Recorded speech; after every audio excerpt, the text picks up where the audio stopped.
અમદાવાદના ઈસનપુર વિસ્તારમાં મેગા ડિમોલિશનનું બીજો દિવસ છે, જ્યાં રામવાડી તળાવ આસપાસનું ગેરકાયદે દબાણ દૂર કરવામાં આવ્યું. તળાવ પાસેના ગેરકાયદે 90% દબાણો દૂર કરાયા છે. ગઈકાલથી દબાણ દૂર કરવાની કામગીરી કરવામાં આવી રહી હતી. 900 થી વધુ ગેરકાયદે બાંધકામો દૂર કરવાની કામગીરી શરૂ કરાઈ છે.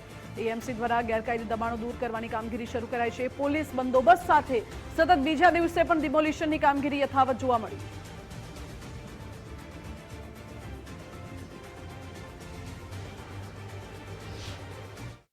ઈસનપુર રામવાડી ખાતેના મેગા ડિમોલેશનનો આજે બીજો દિવસ છે. આપને દ્રશ્યો બતાવવા માંગીશ કે લગભગ જે ઈસનપુર રામવાડી તળાવ છે તે પર જે ગેરકાયદેસર બાંધકામ હતું તે બાંધકામ જે છે તે તોડી પાડવામાં હાલના તબક્કે આવ્યું છે.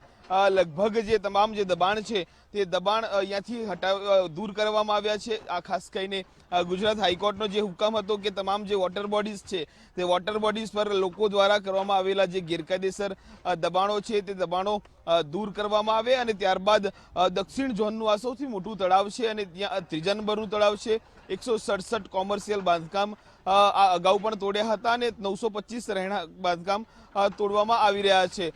ખાસ કરીને તમામ જે અહીંના સ્થાનિક જે લોકો હતા તે લોકોને અગાઉ જ નોટિસો પાઠવવામાં આવી હતી, પરંતુ તે જે છે તે નોટિસોનો તેમને ખાસ કરીને અમદાવાદ મહાનગરપાલિકાને યોગ્ય પ્રત્યુત્તર નહોતો આપ્યો. એટલે અમદાવાદ મહાનગરપાલિકા દ્વારા ડિમોલેશનની જે છે તે કામગીરી કરાઈ રહી છે. ખાસ કરીને જ્યાં ગેરકાયદેસર દબાણો લોકો દ્વારા ખડકી દેવામાં આવે છે ત્યાં જે છે તંત્રનું બુલડોઝર ચાલી રહ્યું છે અને તેના જ ભાગરૂપે અમદાવાદના ઈસનપુર વિસ્તારની અંદર રામવાડી જે તળાવ છે તે કહેવાય છે કે દક્ષિણ ઝોનનું સૌથી મોટું ત્રીજા નંબરનું તળાવ છે અને તે વોટર બોડીઝ પર એટલે કે તળાવની આસપાસ જે બાંધકામો કરવામાં આવ્યા હતા, દબાણો કરવામાં આવ્યા હતા, તે દબાણો છે તે હાલ દૂર કરવામાં આવી રહ્યા છે. લગભગ તમામ દબાણો છે તે દૂર કરી દેવામાં આવ્યા છે. કેમેરામેન મનીષ દવે સાથે કલ્પિન ત્રિવેદી, ગુજરાત ફર્સ્ટ, અમદાવાદ.